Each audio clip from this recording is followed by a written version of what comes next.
Okay, hello everybody. Thank you very much for joining the talk today. My name is Emily. I'm an energy practitioner and I've been working with energy now for almost 20 years.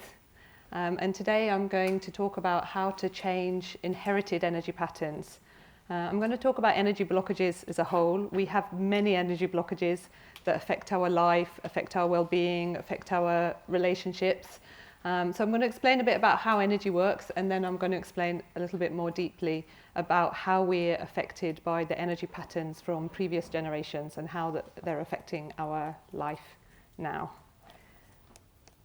So I'm going to explain energy from quite a basic level, so some of you might know this already. You may recognize this symbol. It's the Chinese character for energy. Have you all heard of qi or qi? Yes. So qi is the Chinese word for energy, and qi is the pronunciation for the Koreans and Japanese, and the practice that I do is from South Korea. So qi or qi is energy. In the East, energy is not just physical, it's something, the power in the universe, the power and the life force within ourselves, and the vibration that moves all things, that creates the seasons and creates the movement in the physical world, and also the movement of energy, and then supporting all our physical function within. So what is energy?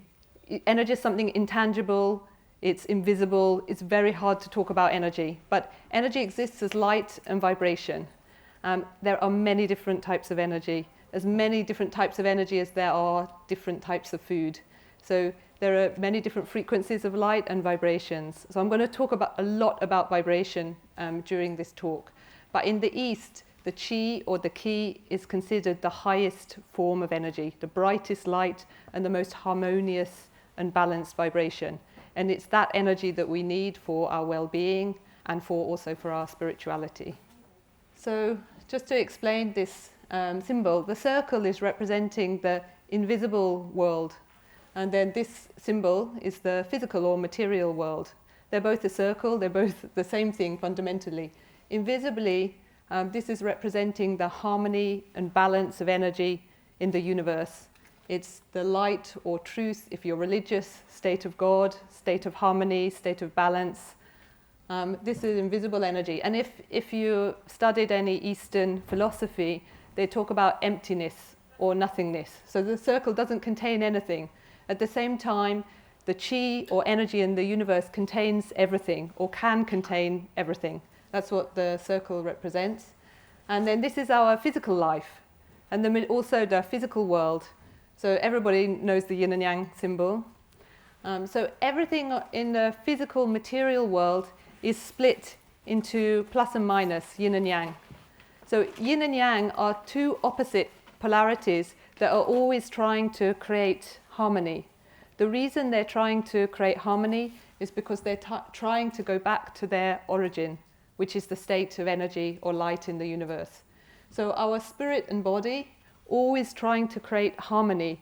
So that harmony and connection helps us connect to the source or the universe.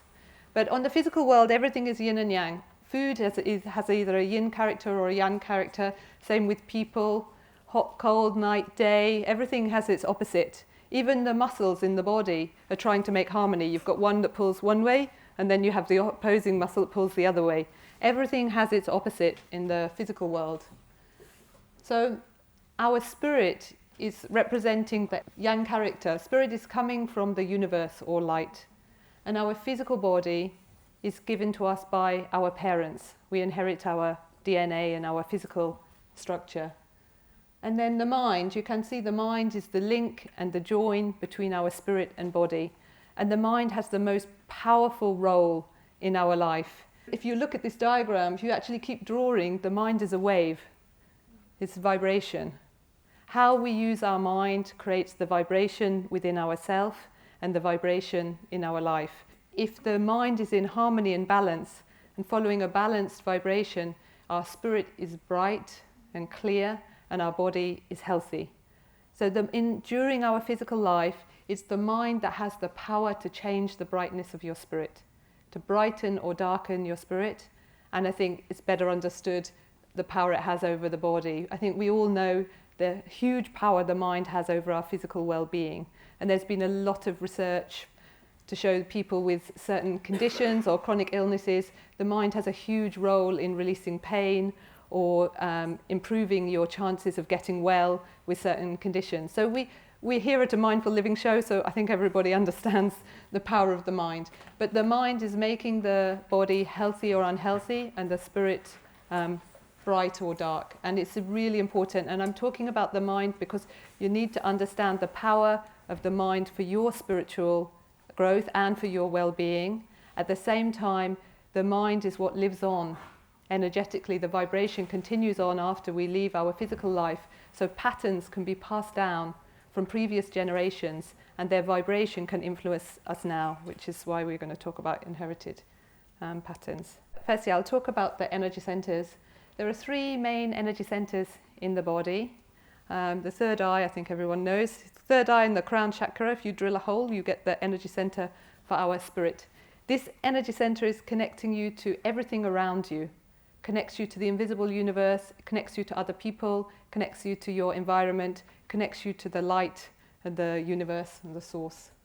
And then the mind, this is our emotional energy center. Of course, it's in the middle. It's between the spirit and the body.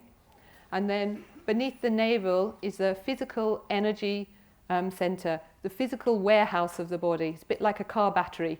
The human battery is here. And the original chi and energy that we're born with is stored here. So if you've ever done any kind of qigong type practices, a lot of the movements always start from here, because this is where the physical ki is stored, and it pumps energy around all the energy meridians that you have in your body. So you have to have enough energy, physical chi, to support all the systems, physical systems. At the same time, you're born with chi. It's your life force, it's your essence, but you live with nature's energy. So every day you put in energy from food, from nature, from water, from sunlight, and that energy is like petrol you put in the car. That runs your system. But our battery is what keeps us alive, and it's the quality of our life. So we have to have enough chi, and chi has to circulate well for us to be happy and healthy. Okay. So I'm going to explain the law of nature. It's very important to understand how energy is meant to work in our life for us to be healthy and happy. And the arrow going this way, that's the correct one. And this is what's happening in the material world. So our spirit has to be awake. It's the most important thing you can achieve in your life. Your spirit has to be connected. Why? Because we are designed to receive the light and a wisdom from the universe. And that light and the wisdom has to come down to help us know who we are and what we should be doing. You know, in the same way as you look at a mountain, if you look at the mountains, they have a peak. The peak is designed to connect to the energy from the universe, and the base spreads the energy around into the earth. So we're designed in the same way. If you do meditation, you're mimicking a mountain. It's the same position. And you're straighten your back so that the energy can flow straight down to your physical energy center from the spiritual energy center. So our spirit has to be awake. When we receive the light and wisdom from the universe, that comes down and that brightens the mind. And so when the spirit's awake, we have a positive mind, and we care about others, and most important thing, we open our heart. Light from the spirit helps you to be happy, and it helps you to open your heart. When you open your heart, you're actually connected to yourself, and more importantly, you're connected to others. So you open your heart, and then you're full of gratitude, consideration, compassion, love, happiness, and then that positivity flows down and energy can circulate smoothly. And that's how we create good health, and that's how we're designed. But for a long time, people's spiritual senses have been getting weaker and weaker. And the material world is very powerful, and the physical body and the physical world around us influences our mind all the time. So the other arrow is representing how we're breaking the law of nature every day. So basically what that means is we respond to everything we experience with our 5 physical senses. So we are making judgments and having opinions on everything, so many every day, and you build up patterns and a lot of negative feelings to what you see or what you hear. You know, you hear something and you're hurt, and you see something and you're immediately angry.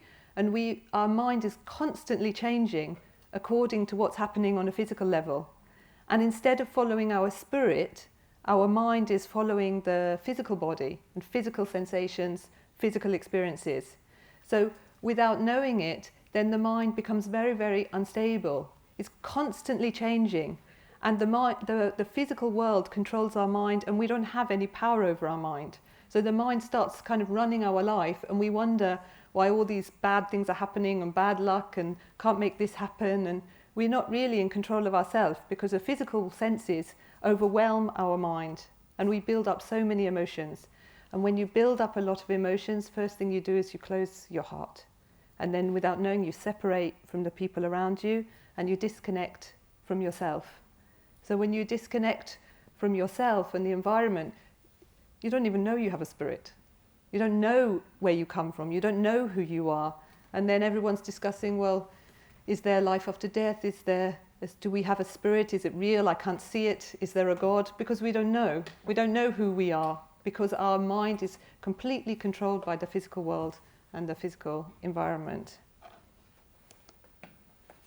So to explain a little bit more, as I say, I do an energy practice, a South Korean energy practice, and we give energy treatments and run classes, and many people come to our centres all over the world to receive energy. I think most people know they need energy. So ignoring the top two, people come for energy, then they receive energy and they feel better and think, yes, that's what I need. I need some chi, I need energy, I feel lighter, my stress is gone. And that's what people experience when they come, and then they go away and they go back to their normal life, and they build up all the stress at work and all the problems and all the experiences they're having, and then they come back the next week and they're tense and they're blocked and they're tired. Everything starts flowing and off they go. So after a few sessions, we start to recommend maybe they need to look at the state of their mind, because the mind 100% controls the circulation of energy in our body. So the state of your mind is in charge of how healthy you are and how well energy flows in your system. So people, of course, then, as I'm sure many of you are, try to work on your mind and emotions. Most people who've been doing work on their emotions for a long time, they know the patterns they have, they know their weaknesses, and we work hard to manage them, change them, heal them, and be better people. So when you do that, of course, energy flows a little bit better. But like I mentioned before, it takes a tremendous amount of self-control and self-management to keep the mind at a certain rhythm without being connected. So not only does the mind control energy, but the spirit controls the mind. So before we work on our mind, we have to awaken our spirit. We have to be able to connect to the energy or light in the universe. The spirit influences the mind to be positive. The mind supports the circulation of energy. Energy supports the blood circulation, and your blood carries all the nutrition and oxygen to all the organs and cells. So I think you understand what I'm trying to say. To be healthy, you have to be spiritual, and that's where it starts. So to the blockages part. Why are we getting blockages? How are we getting blockages? How do we get rid of those energy blockages? There are blockages internally, blockages that we build up from our tension and stresses and worry, and we all feel that in our system, and I'm afraid there is nobody that doesn't have any blockages. It's the reality of life, especially modern life. But we also have blockages in our life, things that just won't work out, bad luck, the types of people we attract that we don't want to, the types of people we don't attract that we really want to. You know, there are many things in where energy doesn't flow or does flow. So there are three fundamental causes of energy blockages.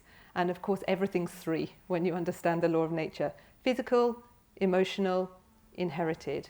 The physical part, I'll move over quite quickly. Our environment is fairly polluted. Our cities are polluted. the physical tension builds up according to your lifestyle, what you eat, how you sleep, your exercise regime, all those things. I'm sure you know which part of your lifestyle could be improved, and we can work on that ourselves. If you have repeated habits like smoking or eating lots of sugar or things like that, of course they start to cause deeper blockages and create more health issues. But if for a short time you don't exercise or you eat badly, the body is amazingly resilient, and if you go back to a healthy lifestyle, you will get over it. But looking at our lifestyle, of course, is clearing all the energy blockages on the surface. But one client once asked me, how important is food for health? And as we all know, it's extremely important. But it's extremely important if you're only looking at the physical body. But if you're really careful about your food, but you don't do anything about your mind, it wouldn't have that much impact, because the power of the mind on the energy circulation and our well-being is incredible. And then the other part, which most people haven't even thought of, the inherited patterns that are passed down from previous generations. So most of us, we understand that we've got a lot of emotions. We have the stresses that we're going through currently. If you're going through difficulties in your relationship or you have a problem at work, there's always those intense periods of time where your stomach is twisted and life is tough, and your body's taking the strain, but they come and go. But then there's deeper emotional patterns within you, a bit like the depths of the sea that you can't really see. You're not quite sure what's going on there, but you kind of know that things are built up in layers from your childhood and during your life. And we all have those emotional patterns. And even though the emotions that we have from the past can be quite static within us, they're still there, and they create a certain stagnation or blockage or problem, and they have to be healed, and you have to bring them out or face them at some point. But I meet many people who've worked on themselves for 20 years or 30 years, and they still have things they just cannot shift.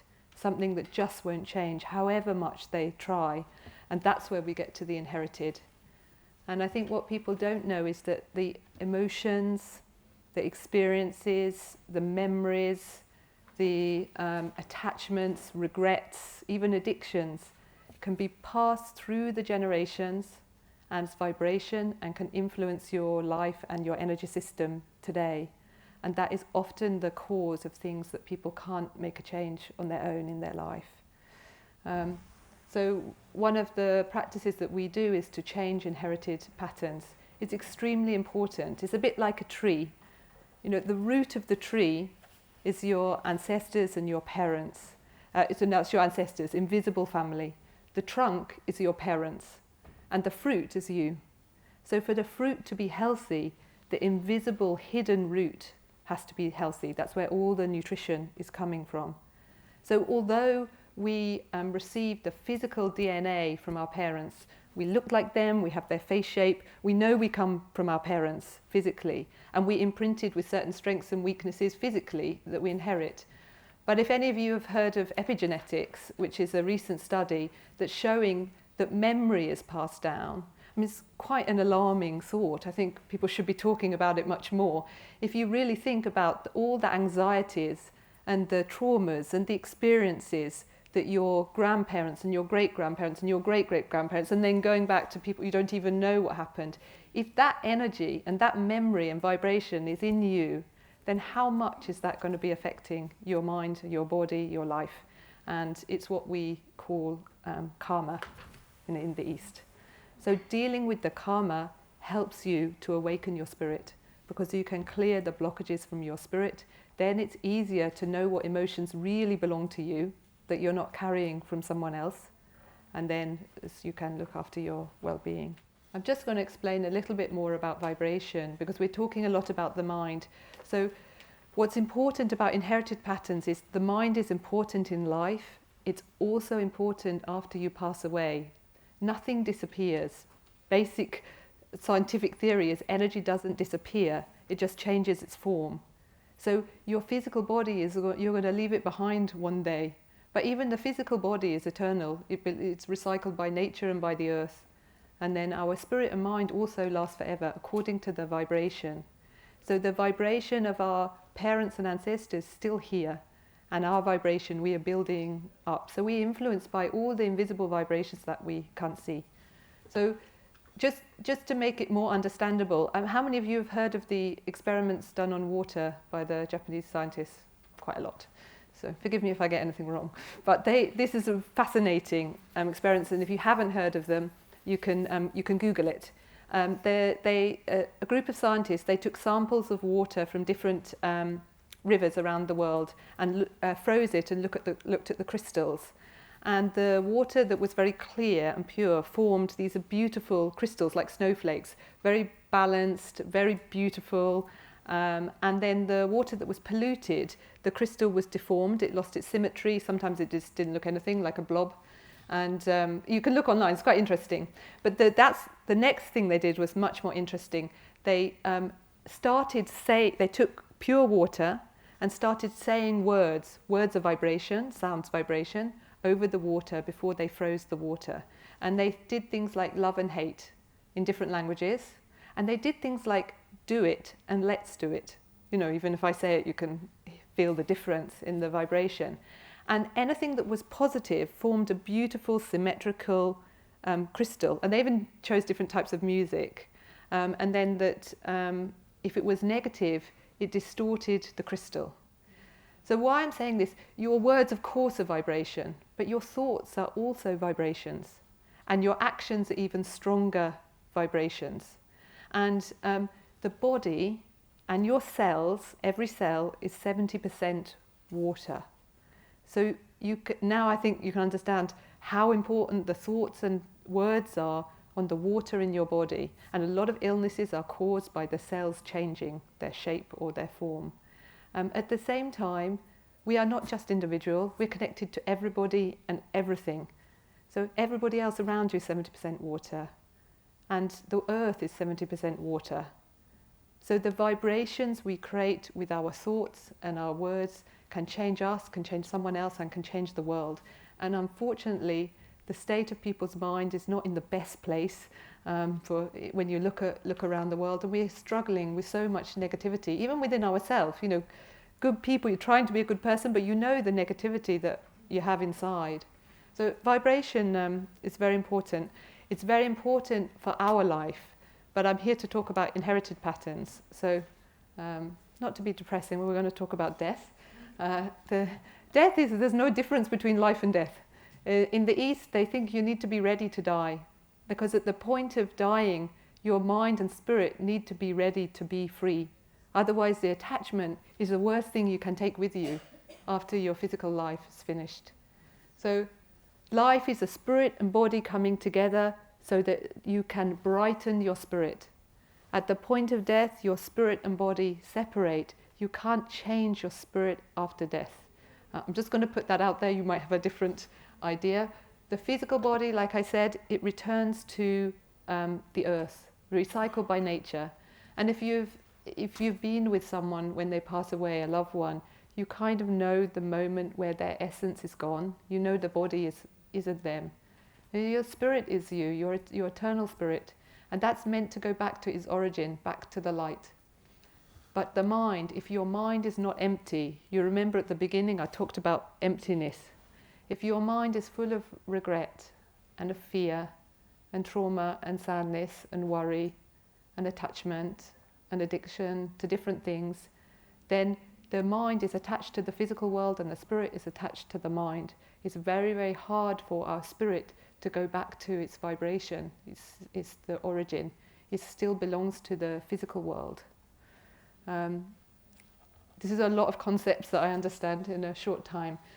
So the energy vibration, the energy patterns that people have created during their lifetime, they influence the next generation. And they can influence many, many generations. And if you think about it like an old building, if you're a sensitive person, you go to an old building, you kind of feel the atmosphere in the walls. Nothing disappears. And that's with buildings. And when you talk about people and your family, nothing disappears. So if you're here to work on your mind, that's wonderful at this show. But you also need to work on the hidden patterns of the mind of your previous generations, because we are not separate. And in the West, we're brought up to be individual and independent and all those things which are very positive things. At the same time, we tend to forget that everything's connected. We are connected to everyone and everybody around us, to our environment, but especially to our family. So the point of passing is not really death. It's just a change in vibration. And then the vibration that's fixed at the point of your passing, we call karma, and you won't have heard of the second word. It's called the gongdak. This is basically bad karma, good karma. So what we do for others in our life is creating light. And then all the pain and emotions and anxieties and fears and worries is creating the imbalanced vibration or the darkness. So you only take with you the brightness that you've created or the darkness that you've created. And then that's part of you and that's part of your next generation. So we are carrying the patterns, not from bad people or bad situations, just from people's pain and problems and what they've been through from the past. So the clearing the karma is a foundation. For our energy practice, that's the foundation work. Once you clear the karmic pattern, then which is the foundation, you build your house upon that, which is working on the mind and the physical body. So when I talk about inherited energy patterns, it's something you can't see, it's something that we don't know how to deal with. In our practice, we offer three different ways for you to receive energy. We're on stand C4 if you want to come and visit us. We do energy treatments, which is a way for a practitioner to open up the energy meridians and assess what kind of energy blockages you have and how they're influencing you. We run energy classes in our centres, and we have centres in London, Birmingham and Manchester in the UK, and centres all over the world, and we also broadcast our classes online. Our class is a way for you to learn how to receive energy and to connect, awaken your spirit, and to work on the mind. It's working on yourself, body, mind and spirit, with energy and light. And then we do a program called Ancestor Healing to change the energy history and energy patterns in the family using vibration and sound. Because the invisible world exists as light and vibration. To change it, you need light and vibration. And then you need someone with a physical body to change the energy vibration of all the history and all the energies that are around you.